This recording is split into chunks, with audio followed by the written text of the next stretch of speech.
नीतू तू इथे? सॉरी, मला माहिती मी तुझ्या कामाच्या ठिकाणी असं अचानक यायला नको, पण मी काय करू, माझ्या कामात लक्षच लागत नव्हतं म्हणून आले. ऋषी, गेले काही दिवस मी तुझ्याशी खरंच खूप वाईट वागले, so I am sorry.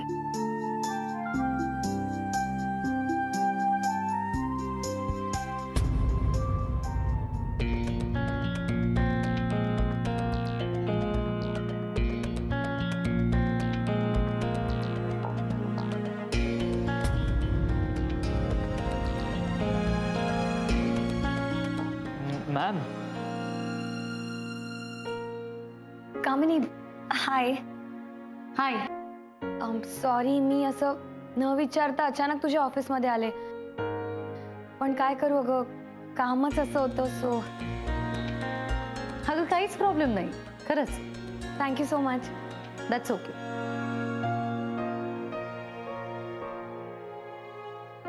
Bye. Okay, you carry on.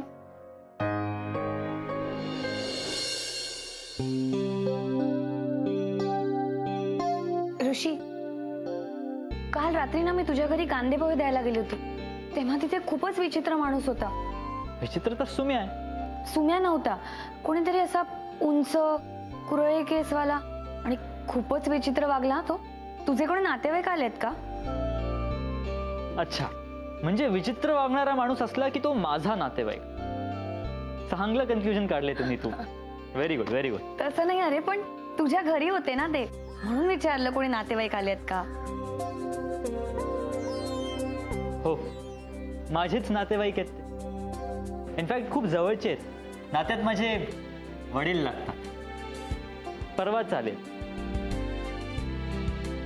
म्हणजे तुझ्या वडिलांना विचित्र नव्हतं म्हणायचं मला, पण बघ ना, मी कांदे पोहे द्यायला गेले आणि ते खूपच विचित्र वागले. म्हणजे कन्फ्यूज झाले मी. सॉरी. It's okay. आणि या कॉफी बद्दल खरंच थँक्यू. सॉरी घेणार. सॉरी घेणार काय? सॉरी घेणार काय? ओह, कन्फ्यूज झालो. या सॉरी बद्दल खरंच थँक्यू. कॉफी घेणार. हो, ऑनेस्टली ना, मला कॉफीची अगदी नितांत गरज आहे सध्या. ओके. गोप्या, 2 कॉफ्या. 2 कॉफी. कन्फ्युजन. ये ना.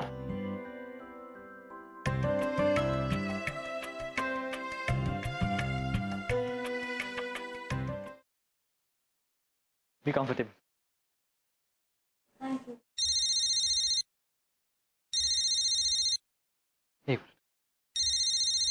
हा बाबा.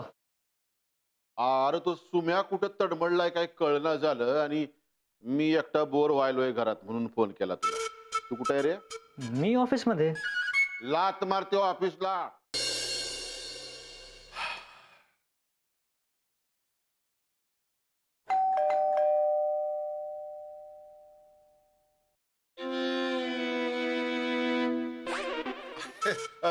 तुम्ही इथं काय करायलाय?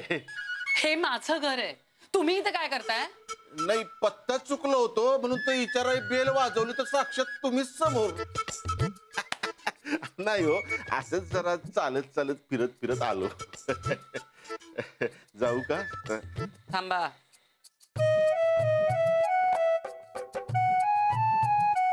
आता इस्त्रीवाल्यासारखे इथेच दारात उभे राहणार आहात का? आत या. वाह.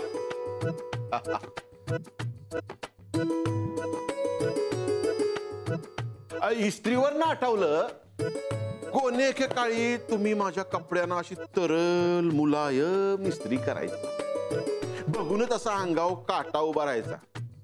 नंतर चटका लागला. तेव्हा मला वाटायचं की तुम्ही कधीतरी कामावर जाल, पण कधीच गेला नाहीत तुम्ही. पण जगलो की नाही शान मध्ये. अगं बेकारी कसली बघते? स्किल बघ, स्किल. काम धंदा न करता जगण्याचं स्किल. काही वाटत नाही का तुम्हाला बोलायला? अभिमान. पाणी घ्या. थँक्यू. हा.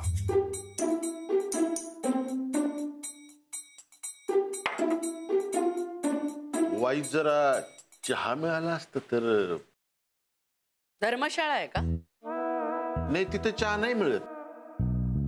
तिथं फक्त राहायची आणि झोपायची सोय असते. मी गेलोय अनेकदा. चहा मिळणार नाही. कॉफी हवी असेल तर बोला. माझा मूड झालाय.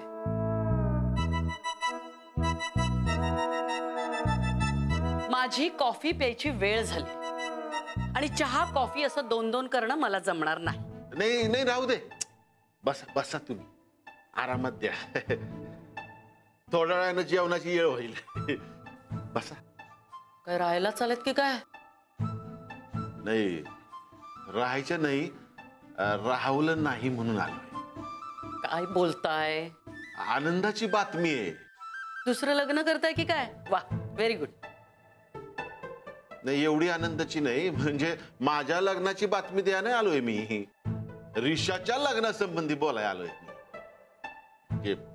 तुम्हाला आवडेल अशी सून पसंत केली मी. आपल्या तिळगुळकर खानदानाला एकदम साजेशी. रिशाच्या समोरच्या घरातच राहते. दोघांची अशी घट्ट मैत्री आहे एकदम अशी. तुम्ही त्या नीतू बद्दल तर बोलत नाही आहात ना?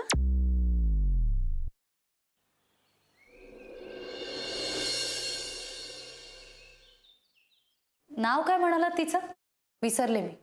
मॅम नीतू. हा, तेच ते. मला एक गोष्ट कळत नाही. मिस्टर तिळगुळकर, तुम्हाला इथे येऊन धड 1 महिनाही झाला नाही. मग तुम्ही एकमेकांचे एवढे खास मित्र कसे झालात?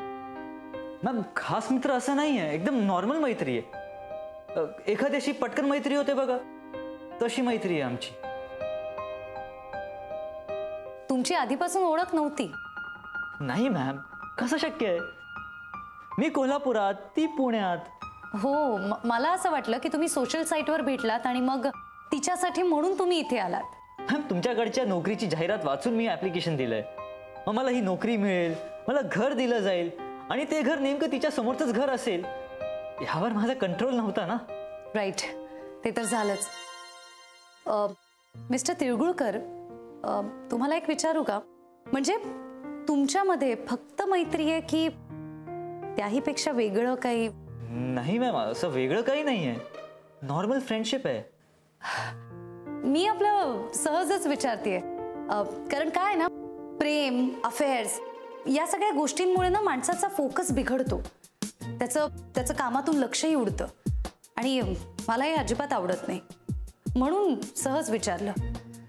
अदरवाईज तुमच्या पर्सनल गोष्टींमध्ये मला कशाला काही इंटरेस्ट असेल ना.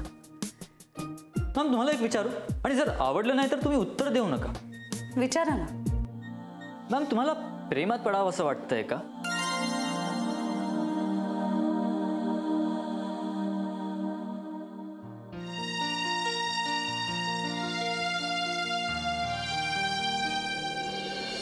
म्हणजे तुला बी ती पसंत आहे ना? प्रश्नच मिटला. अजिबात नाही. त्यांची मैत्री आहे, ती मैत्रीच राहू द्या. मैत्रीचं पर्यवसन लग्नात झालं की काय परिणाम होतात ते बघितलेत आपण. कुठं? आपलेच. इतिहासाची पुनरावृत्ती नकोय. पण अशानं तिळगुळकर खानदानाचा इतिहास पुसला जाईल त्याचं काय? अगं रिशाचं लग्न करायला नको का? नाही, ते तर करायचंच आहे. ऋषी प्रकरणात तू खरंच माझी खूप हेल्प केली आहेस. म्हणजे माझ्या डोक्यात उगाच राग होता ना, पण आता तो राग गेलाय. आयडिया, तू ना त्याला मेल पाठव. मला फक्त आणि फक्त तुझ्याशीच लग्न करायचंय. तुझ्याशिवाय दुसरं कोणी मला दिसतच नाही. डन.